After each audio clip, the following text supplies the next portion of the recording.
do form a habit of saving and do teach our children to do the same, the compounding effect will grow your savings to extraordinary amounts that can come to your rescue when you do need it.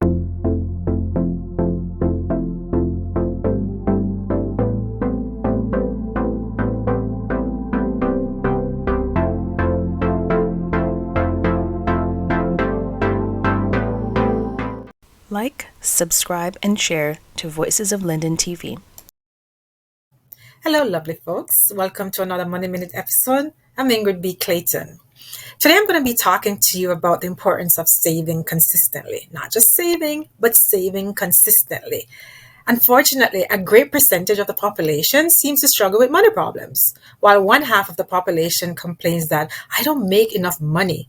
Those who do make enough tend to complain that they don't know how to save what they are, keep more of what they make.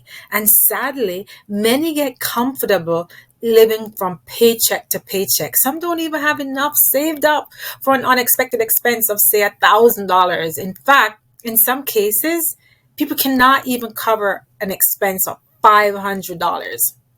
But here's a Mr. question that I have for you. Is it really fair to place the blame solely at their feet?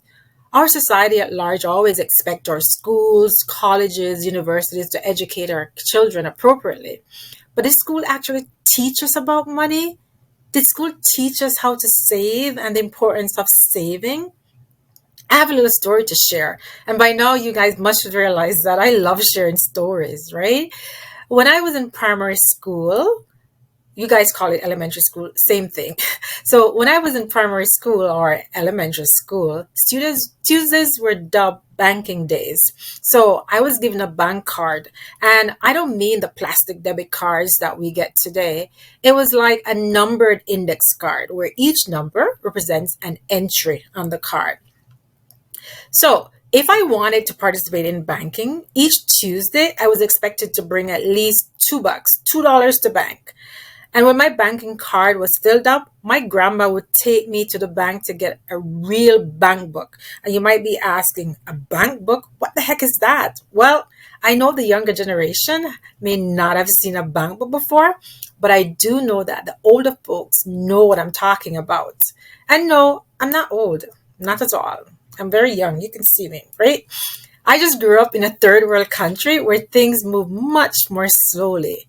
So, going back to my story, my bank would update my bank book with my deposits and the interest that I earned up to that time. So whenever I go into the bank to update it, whatever interest I earned that time will be reflected in my bank book.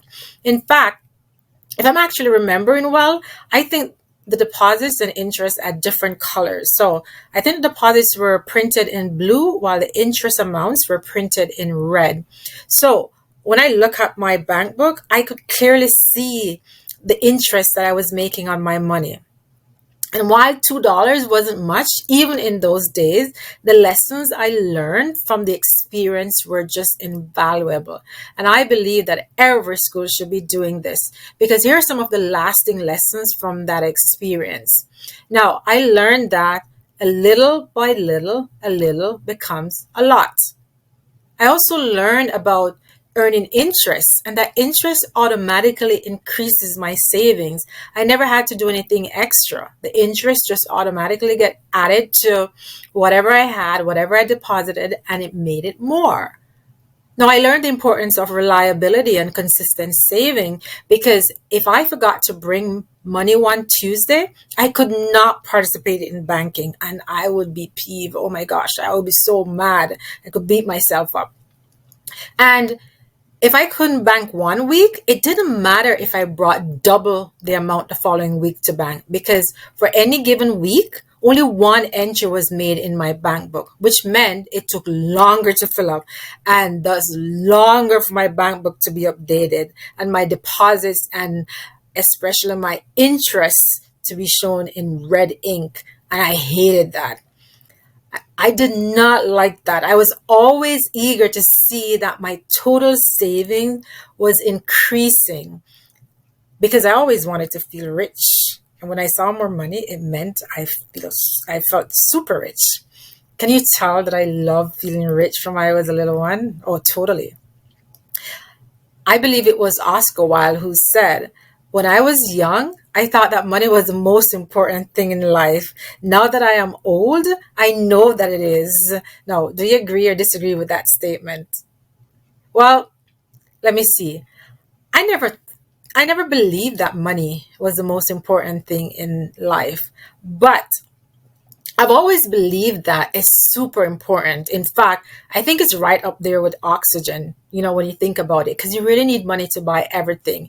You need money for even water, right? You need money for roof over your head. You need money to pay for the gas so you can keep warm during the wintertime and so on. So money is really up there with oxygen.